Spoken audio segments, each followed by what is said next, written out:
Hello mga kabibig! Welcome back sa ating bagong YouTube channel. Ito ang pinakamaingay ng YouTuber sa balat ng YouTube. Ako si Kabibig, maglebak-lebak na down with evidence na ko po. Dapat tama po ang ating mga news na dapat isi-share sa atin ngayon ha. Nag-surrender po at hindi nahuli si Pastor Apollo Kibuloy. Naku po, dapat hindi fake news. Hindi po nahuli si Pastor Apollo Kibuloy. Kusang sumurrender po si Pastor Apollo Kibuloy. Dapat alam nyo kung ano ang comparison between nag-surrender at nahuli. Kasi ang mga news na yun, nahuli na daw si Pastor Apollo Kibuloy. Hindi po, nag-surrender po siya sa AFP. At bakit sa AFP? Akala natin may heartbeat pa sa KOJC compound. Paano na ngayon si PNP Chief Torre? Ang dami niyang ginawang kabalastugan sa loob ng KOJC compound, lalo na sa katedral. Wala pala doon si Pastor Apollo Kibuloy. Nako po, madaming kasong kaharapin ni Torre at lalo sa mga pulis, mga kabibig. Sabi ng ilan, naging tanga.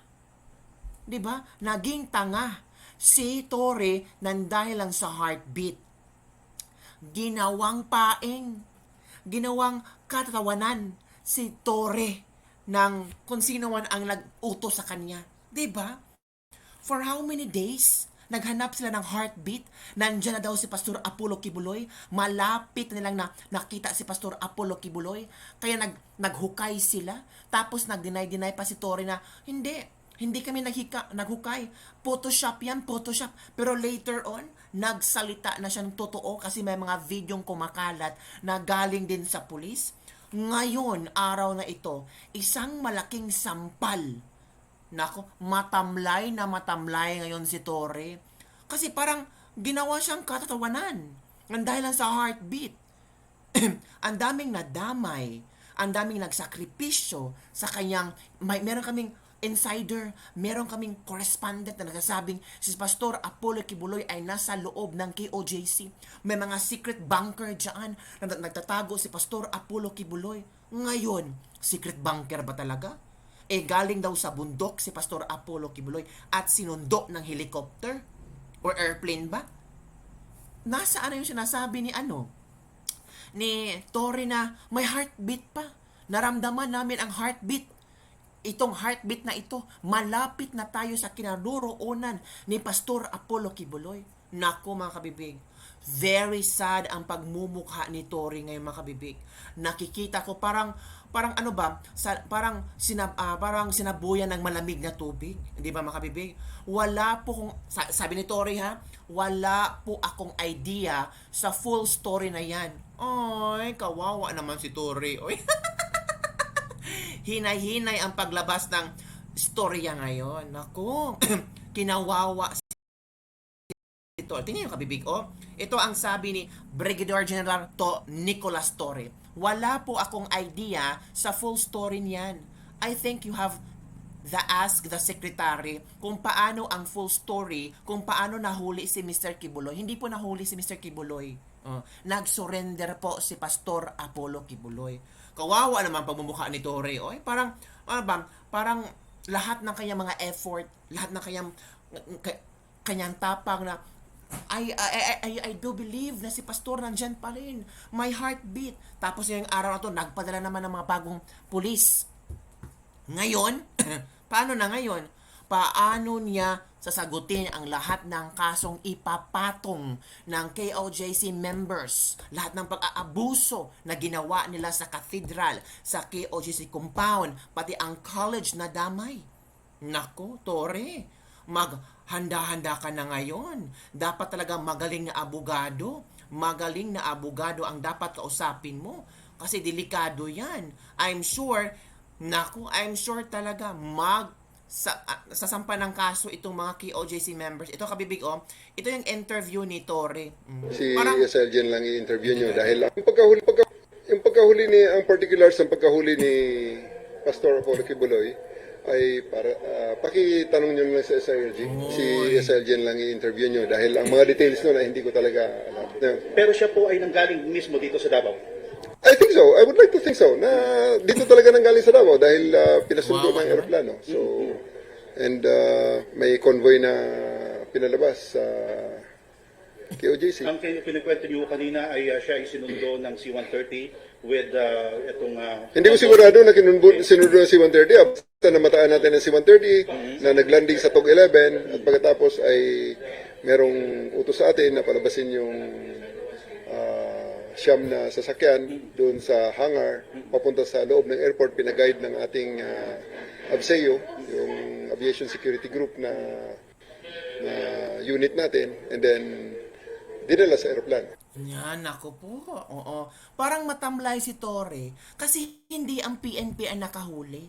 At the same time, hindi nagpahuli si Pastor Apollo Kibuloy. Nag-surrender sa AFP. 'Di ba?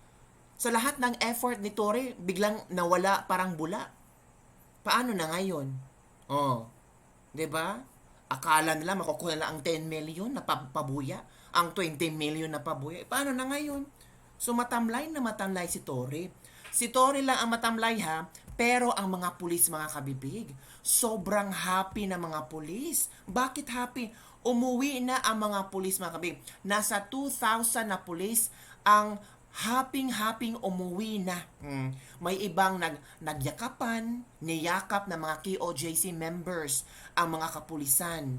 Naramdaman nila na this is the freedom. Pastor Kibuloy ha, nag-surrender sa ibang lugar, hindi sa KOJC. Dapat alam nyo ha ang ibalita nyo.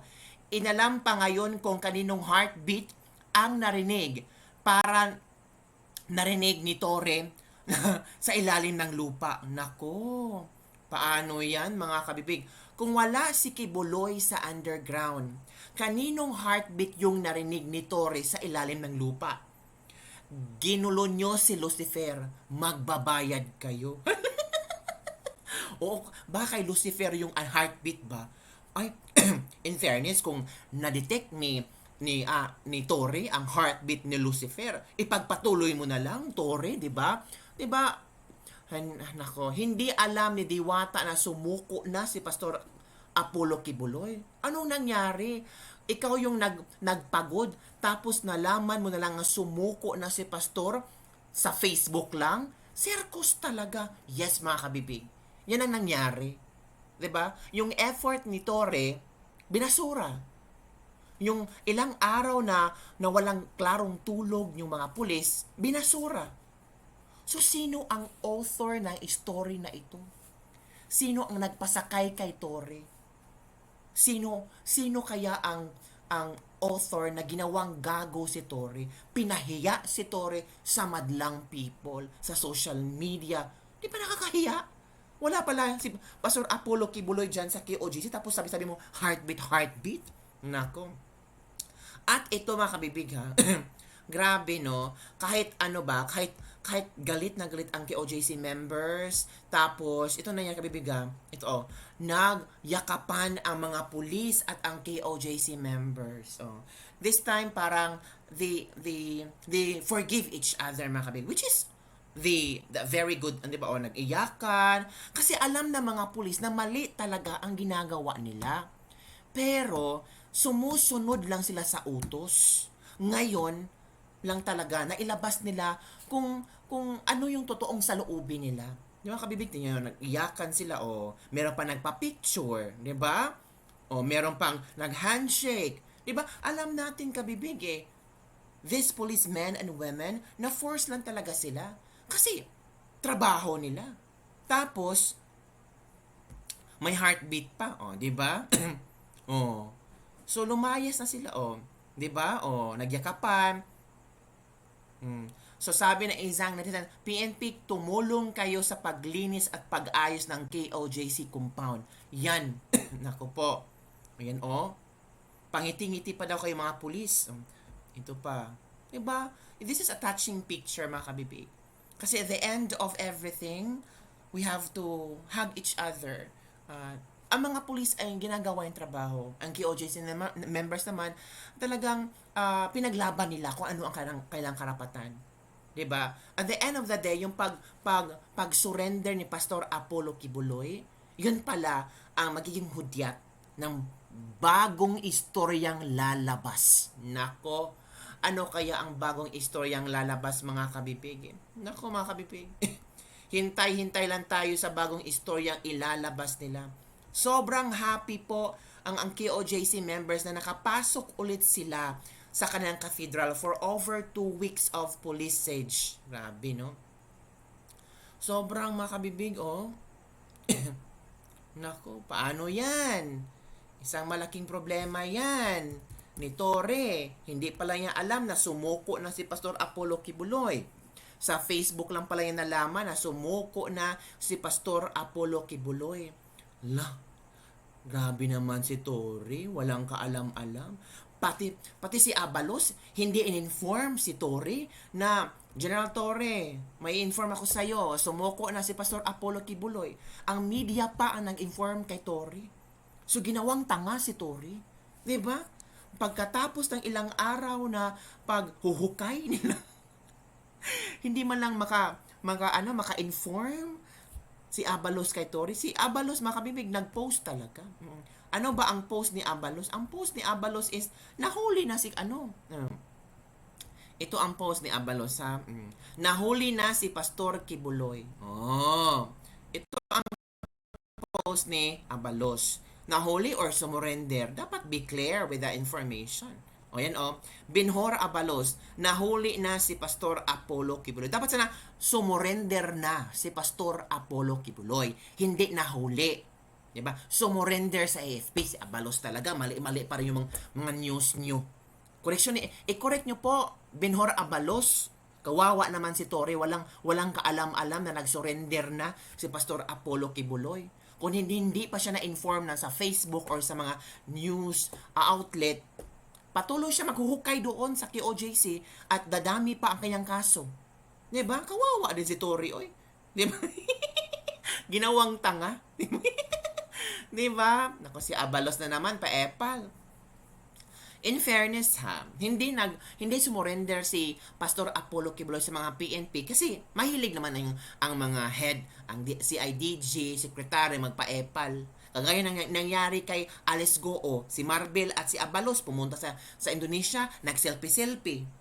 So, talagang alam na ni Pastor Kibuloy na kung mag-surrender siya sa CIDG, there's a possibility na magpa-selfie-selfie ulit sila.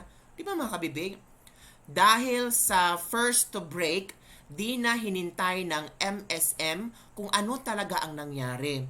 Pati nga government media organizations, kuryente, clickbait ba, secretary at lahat kayo ay nahulog sa kanyang agenda setting? Akala ko ba may campaign kayo sa fake news? Basta ang una nyong report ay arrested. Gamitin nyo ang logic nyo. Paano captured na huli di nga makita ang heartbeat? Saan siya na-captured?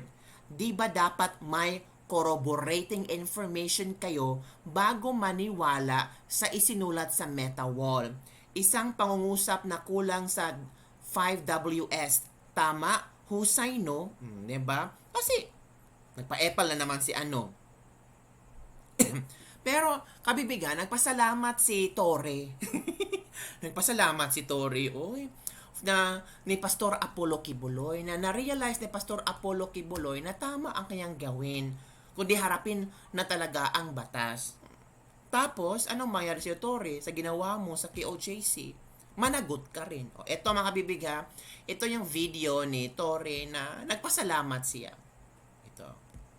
KOJC. Ang kinikwento niyo, Ang mga details nun ay hindi ko talaga alam. Okay, so pakina lang at hindi Pero siya pa rin po- hindi ko talaga alam ang mga details niya. pero siya po ay nanggaling mismo dito sa Davao. I think so. I would like to think so. Na dito talaga nanggaling sa Davao dahil pinasundo ng eroplano. So and may convoy na pinalabas sa KOJC. Ang kinikwento niyo kanina ay siya ay sinundo ng C-130 with itong Hindi ko sigurado na sinundo ng C-130. Basta namataan natin ng C-130 na naglanding sa TOG 11 at pagkatapos ay merong utos sa atin na palabasin yung siyam na sasakyan doon May sa nag-utos hangar pero hindi talaga papunta sa in-inform. loob ng airport. Pinaguide ng ating Surrender si Kibuloy. ABSEO, yung Aviation Security Group Matamlay si Torre na talaga, matamlay. Parang unit natin, sad. and then dinala sa aeroplano. So are the Ano po masasabi ninyo? Kasi all the while, habang kayo ay busy rito, nandito pa rin talaga. At tama po yung sinasabi nyo, nandito si Apollo Kibuloy. Hindi naman tayo nagduda dun. There's no doubt that he's here. Ang pagtatago nga lang. At napag-aralan natin kaya medyo humaba ang ating paghahanap. Dahil Until now, wala ka pa rin nasa KOJC compound si Kibuloy. napaki nga ng lugar. Kaya napag-aralan din naman natin, natututo rin tayo. At saka ako'y nagpapasalamat din kay Pastor Apollo Kibuloy for the realization na ito na talaga ang tamang gawin. Kundi harapin na lang talaga ang batas. Ano po masasabi nyo ngayon sa inyo pong sa tropa na matyagang nagantay, nag-operate for 16 days, nandito sila? Ako'y lubos na nagpapasalamat sa ating mga kababayan. At sa ating, lalong-lalo sa ating kapulisan na nagpakahirap, Tama. nagpuhunan ng dugo, pawis, Correct. luha at pawis para ma-achieve ang mission na ito. So, maraming salamat sa Achieve inyong ang cooperation. mission. At Failed mission. sagot ko ngayong gabi ang lechon at band. Failed mission. Ano naman po masasabi ninyo, General, sa mga taga-KOJC? Well, ako'y nagpapasalamat din sa ating mga kapatid sa KOJC. Nako, pasalamat ka eh. Galit na galit sila sa iyo, 'di ba? Failed mission ang ginawa ni Failed mission po ang ginawa ng Tory na iyan. Ito happy ang mga pulis mga kabib, happy rin silang makaalis sa KOJC. Kasi for how many days sila ha? Ito yung mga pulis na natira.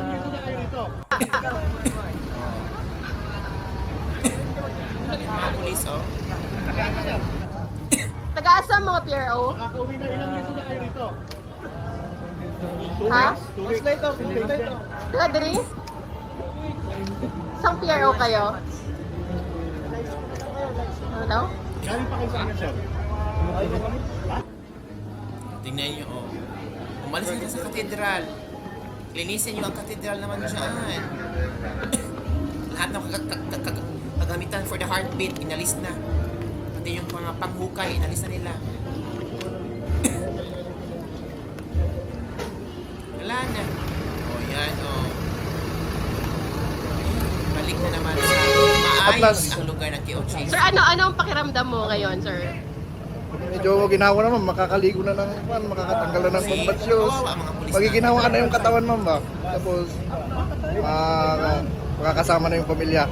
Ilang days kayo dito, sir? Dito, ma'am, sa KOJC? 16 days, ma'am. 16 days. Ang mga KOJC members, nagpasalamat sila.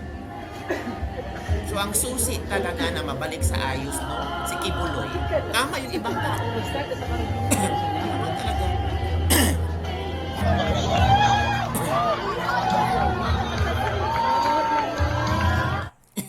O yan kabibig. Surrender na. Yan mga kabibig. Kita nyo ng mga video. So, tama yung mga ibang tao din na kung hindi man sana umabot sa ganito, kung nag-surrender lang sana si Kibuloy ng maaga, hindi ito mangyayari.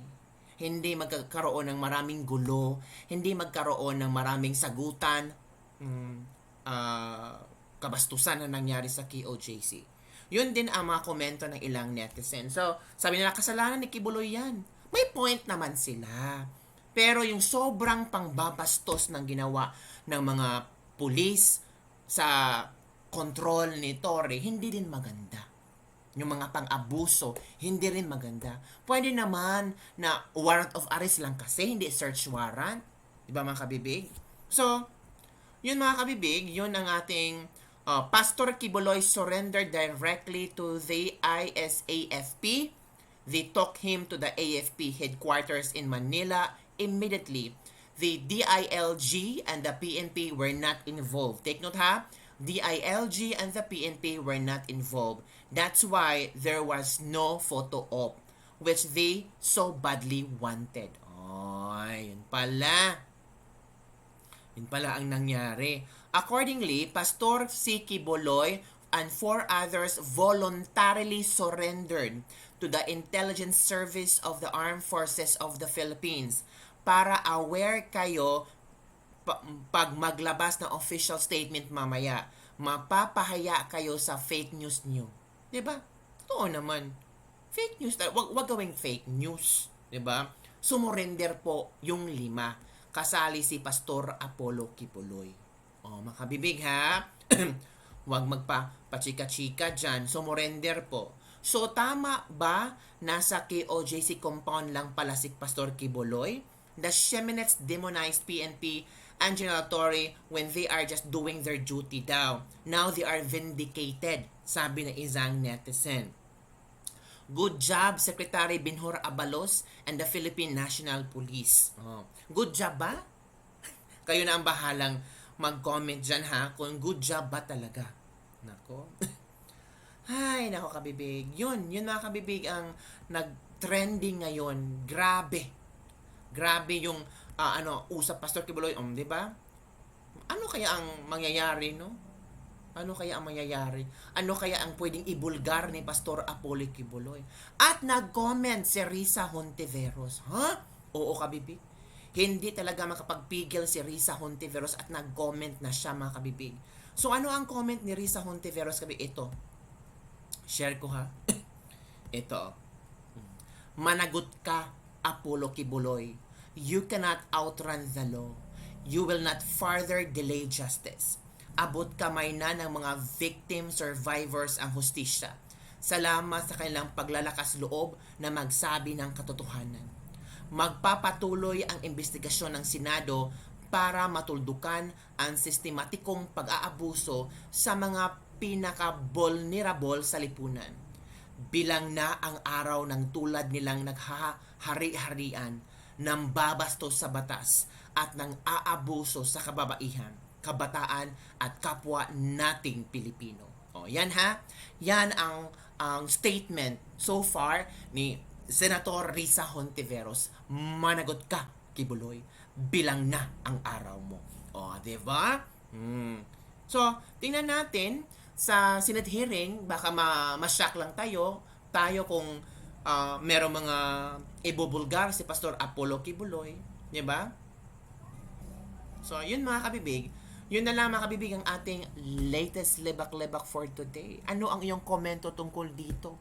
Excited na ba kayo sa Senate hearing na uupo si Pastor Apollo Kibuloy at meron siyang ipapasabog ng mga sikreto, na meron siyang ipapasabog na posibleng makes the story thickens. The plot is thickening. Thickening talaga. Yun na nga, kabibig. So, kayo mga kabibig, naawa ba kay Torre? Naawa ba kay Torre kasi hindi siya informed na nag-surrender si Pastor Apollo Kibuloy? Or karma ito ni Torre kasi paepal masyado? At ang tanong, kaninong heartbeat yun? Kaninong heartbeat ang naramdaman ni Torre? 'Di ba? So, yun lang po mga kabibig ang ating latest lebak-lebak for today. Don't forget to like, subscribe, and share this video for more information. Basta may heartbeat sa KOJC. Malalim yun ha. Natukoy nila ang heartbeat. Bye everyone. See you next time.